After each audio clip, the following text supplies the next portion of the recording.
आज हम आप लोगों के सामने पहली बार कुछ कोशिश कर रहे हैं।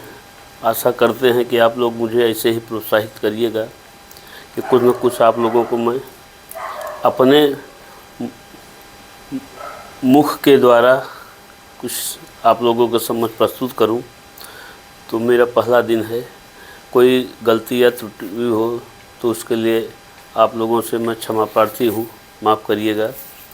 और मेरा उत्साहवर्धन इसी तरह करते रहिए कि आज मैं कुछ दूसरे का ग्रहण करके आप लोगों को बीच रख रहा हूँ। अगर आप लोग को प्यार आशीर्वाद ऐसे मेरे ऊपर बना रहेगा तो ईश्वर हो सकता है कभी न कभी मुझे खुद अपनी रचना रचने का मौका दें, या मुझे ऐसी बुद्धि दें कि मैं खुद का लिख के आप लोगों को सुनाऊंगा। इसलिए आप लोग मुझे आशीर्वाद ज़रूर दीजिए कि कभी न कभी आप लोगों को मैं अपने ही मुखारबिंद से रच के कुछ आप लोगों के सम्मुख प्रस्तुत करूं। तो आज मेरा जो है आज का संदर्भ, आज मैं जिस संदर्भ में आप लोगों से बात करने जा रहा हूं, मेरा महीने के 30 दिन में आज पहला दिन, 30 दिन में एक संदर्भ के बारे में आप लोगों को बताऊंगा। अगर आप लोगों को पसंद आए तो लाइक, कमेंट, सब्सक्राइब ज़रूर करिएगा। आप लोगों से करबद्ध मेरा निवेदन है। तो इसी तरह प्यार स्नेह मेरे ऊपर बनाए रखिए और मुझे आगे बढ़ाने में आप लोगों का ही सहयोग मुझे चाहिए। तो आप लोग जितना मुझे मेरा देखेंगे, सुनेंगे, उतना हमारा हौसला बढ़ेगा। मैं आगे कुछ और इसमें चिंतन करूंगा कि कुछ अपने द्वारा आप लोगों को कुछ सम्मुख रखूं। तो आशा करते हैं कि आप लोग मेरे ऊपर स्नेह और प्रेम बरकरार रखेंगे और देते रहेंगे। तो आइए चलते हैं अपने संदर्भ में, जिस संदर्भ में मैं बात करना चाहता हूँ उस पर कुछ बोलते हैं। मनुष्य टॉपिक है, हिम्मत न हारिए। मनुष्य को कभी हिम्मत नहीं हारना चाहिए। अगर जिस मनुष्य के अंदर हिम्मत नहीं है तो कोई कार्य कर नहीं सकता। अगर उसके अंदर हिम्मत है, कोई ऐसा कार्य नहीं है जो वो कर नहीं सकता। इसलिए हिम्मत कभी नहीं हारना चाहिए। कभी आप देखे होंगे, अगर मृत्यु सामने खड़ी हो तो आदमी के अंदर इतना हिम्मत आ जाता है बचने की, और ईश्वर चाहता भी है तो वो बच जाता है। कुएं में अगर आप इस तरह आप कभी लांघिए, नहीं लाग पाएंगे, बहुत डर लगता है। अगर वही जान पे बनाए तो आप लाग जाएंगे। इसको हिम्मत कहते हैं। ऐसे ही हिम्मत आदमी के अंदर होना चाहिए। कोई भी कार्य असंभव नहीं होता। हर सारे कार्य संभव आदमी अगर चाहे तो हिम्मत से कर सकता है। तो इसी संदर्भ में कुछ मैं आप लोगों के सम्मुख रख रहा हूँ। आशा करते हैं कि आप लोगों को कुछ पसंद आए और कुछ आचार्य श्री रामकृष्ण शर्मा जी के द्वारा ये कहा गया है, उसी का मैं आप लोगों को सम्मुख रख रहा हूँ। मनुष्य, जो लोग आध्यात्मिक चिंतन से विमुख होकर केवल लोकोपकारी कार्य में लगे रहते हैं। फिर से समझिए, जो लोग आध्यात्मिक चिंतन से विमुख होकर केवल लोकोपकारी कार्य में लगे रहते हैं, मतलब जग में उनका कैसे नाम हो, कैसे उनकी तरक्की हो और कैसे लोग वाह वाह कहें, उनका गुण गाएं, तो ये सब में लगे रहते हैं। वे अपनी ही सफलता पर अथवा सद्गुणों पर मोहित हो जाते हैं। वो जितना सफलता पाते हैं उस पर इतना मोहित हो जाते हैं, इतना मोहित हो जाते हैं, एक दूसरे को कुछ समझ भी नहीं करते। वो चाहते हैं कि सब हमारी बड़ाई करें, हमें उनका न करना पड़े। एक एक व्यक्ति से बड़ाई सुनना चाहते हैं अपने, यही चीज़ उनके अंदर आ जाती है। वे अपने आप को लोक सेवक के रूप में देखते हैं, वे अपने आप को लोक सेवक के रूप में देखते हैं।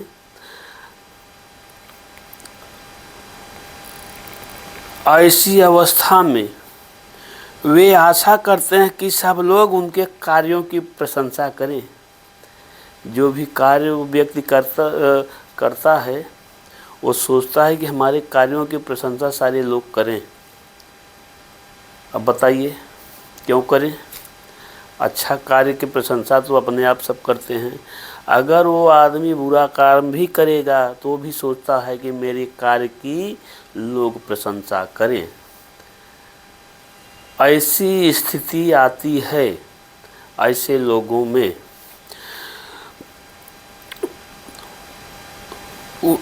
उनका कहा माने, उनका बढ़ा हुआ अभिमान उन्हें अनेक लोगों का शत्रु बना देता है। अब बताइए, देखिए,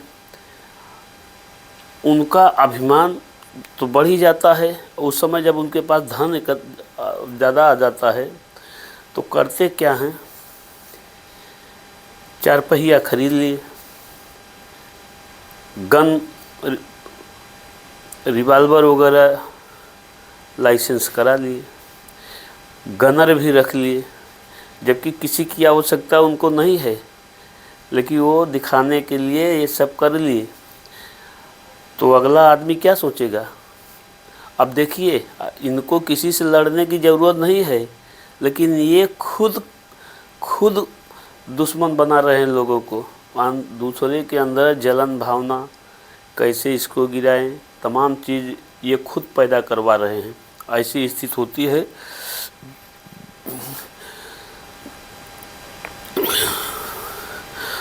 ऐसे लोक विनाश का रूप धारण कर लेती है। ये सब करने से ये विनाश ही होता है। आदमी सफलता नहीं मिलती, विनाश का ही कारण ये सब बनता है। आध्यात्मिक चिंतन के बिना मनुष्य में विनीत भाव नहीं आता है, न उसमें अपने आप को सुधारने की क्षमता रह जाती है। वह भूलों पर भूल करता जाता है और इस प्रकार अपने जीवन को विकल बना लेता है। वो आध्यात्मिक चिंतन करता नहीं है। किसी के पास अगर ईश्वर कृपा कर रहे हैं और अगर वो आध्यात्म का चिंतन कर रहा है तो वो इन सब से दूर रहेगा, भगवान के शरण में रहेगा। अब भगवान उसको बुरे कार्य नहीं करने देंगे, भगवान के ऊपर भरोसा रखेगा तो भगवान उससे बुरा कार्य कतई करने नहीं देंगे। अब आप लोग ये सोचिए, कभी भी ईश्वर को कि हम दोषी मत करिए, दीजिए, दोष मत दीजिए कि ईश्वर ने हमारे साथ कुछ नहीं किया। आपको ये सोचना है कि हम जिस लायक थे ईश्वर ने हमको उससे कहीं ज़्यादा दिया है। जहाँ तक मेरी सोच है, मैं ईश्वर को बहुत आभारी ईश्वर के प्रति रहूँगा कि मैं जिस लायक था उससे कहीं ज़्यादा हमको ईश्वर ने दिया है। हम इस लायक भी नहीं थे, लेकिन ईश्वर ने हमको उसका कई गुना ज़्यादा दिया है। आप अपने से नीचे को देखिए, ऊपर को देखेंगे तो परेशान ही रहेंगे कि आपके नीचे कितने लोग हैं।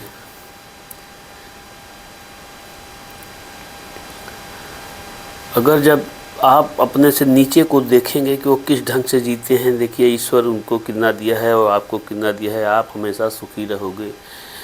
जिस दिन आपने ऊपर वाले को देखा कि हमसे उसका ये है, उसका वो है, उसका, तो आप कभी सुखी नहीं रह सकते, चैन की नींद ही नहीं आ सकती आपको। चैन की नींद अगर आप लेना है तो अपने से नीचे को देखिए और अपने मन में सोचिए कि हमें ईश्वर ने कितना दिया है, तो आप हमेशा प्रसन्न रहोगे। सुखी आदमी कौन है आज के जीवन में? सुखी आदमी वही है जो प्रसन्न रहता हो, जो सुख की नींद सोता हो। उससे बड़ा सुखी आदमी इस धरती पे कोई नहीं है।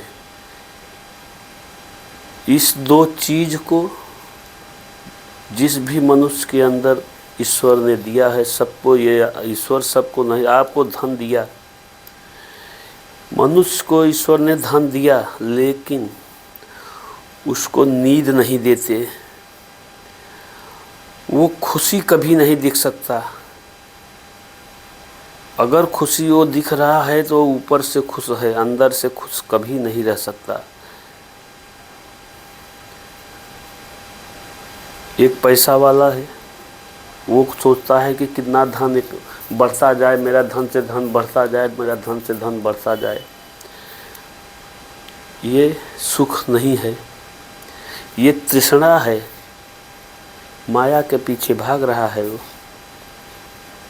तो एक दिन यही माया एक क्षण सब यही रह जाएगा, आप चले जाओगे, खाली हाथ आए थे खाली हाथ जाओगे, कुछ नहीं ले जाओगे। तुम क्या लेके आए थे और क्या लेके जाओगे? तुम्हारा यहाँ धरती पे है क्या? सब कुछ परम पिता परमेश्वर का है। जो भी यहाँ है, तुम चले जाओगे, दूसरा आएगा। यही ज़मीन, ये मकान, ये सब यहीं रहेगा। आते जाते रहोगे, ये यहीं ज़मीन रहेगी, ये आकाश भी यहीं रहेगा, सूर्य भी यहीं रहेगा। कोई किसी को लेके नहीं जा सकता। कितना बड़ा महल बना लो, कितना ज़मीन जायदाद बना लो, सब धरे के धरे रह जाएंगे। कितने राजा आए, कितने चले गए, तख्त सिंहासन वही के वही था, उसके बैठने वाले आते गए, चलते गए, जाते गए।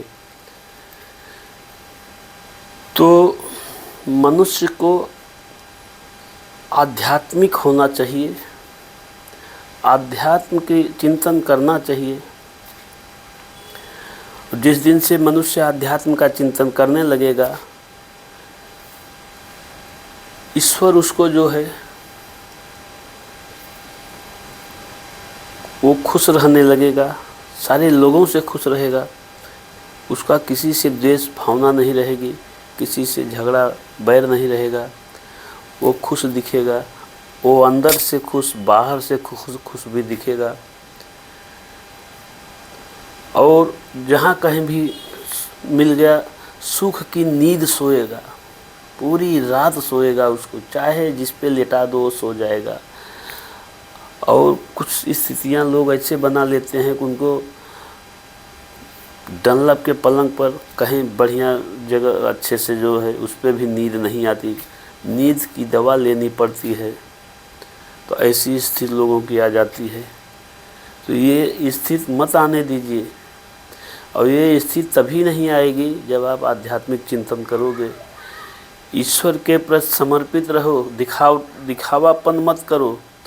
आप के पास पैसा है, चले गए हर जगह दर्शन कर आए, दर्शन करने से ईश्वर नहीं मिलते। ये मेरी सोच है, आप लोगों को बुरा ना लगे। किसी को अगर बुरा लगे तो मैं क्षमा प्रार्थी हूँ। हम अपनी सोच बता रहे हैं, ना हम किसी की आलोचना भी नहीं कर रहे हैं। अब पैसे के दम पे आप सतचंडी यज्ञ, भागवत कथा, तमाम चीज़ करा लो। हमारे पास कुछ नहीं है।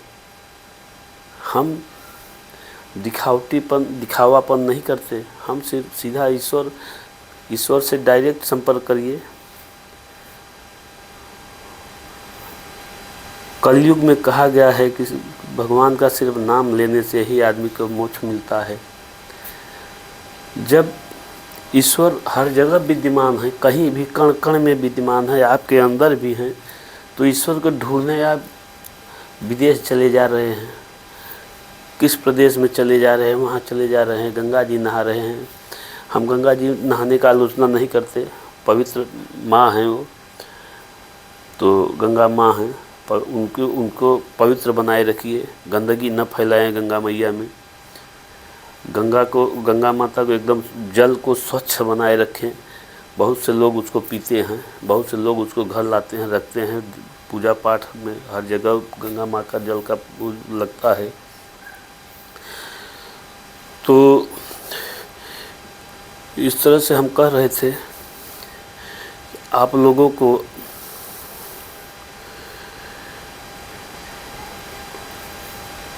ईश्वर कहीं भी आप बैठ के चिंतन करिए, ईश्वर का ध्यान लगाइए, हर जगह ईश्वर आपको दिखेंगे। संत रैदास कठौती में गंगा जी को पैदा कर दिए थे, कहीं उनको जाना नहीं पड़ा था।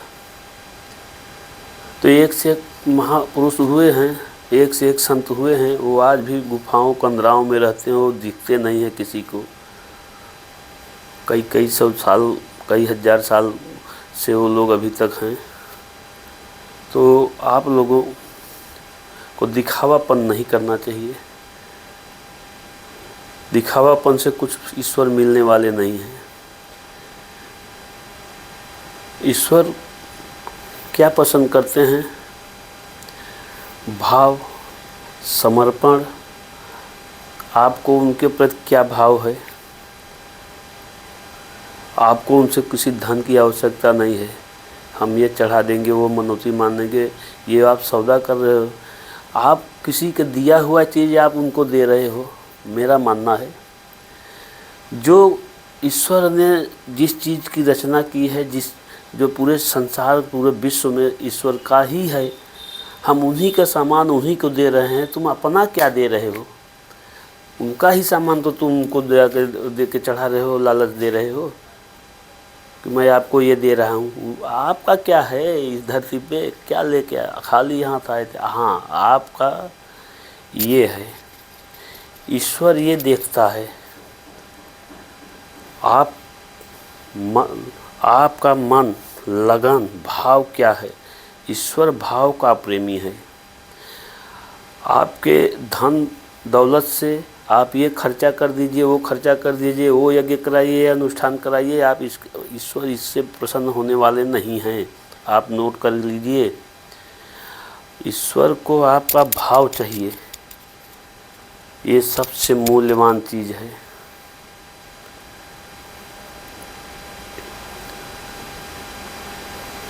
तो कुछ आज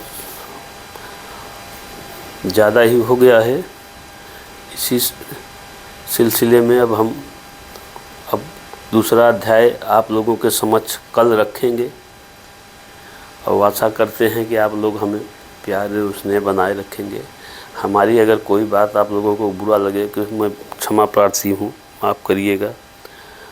और मेरी जो गलती हो उसको कमेंट में ज़रूर बताइएगा कि आपने ये गलती किया है, तो मैं उस गलती तहे दिल से स्वीकार करूँगा।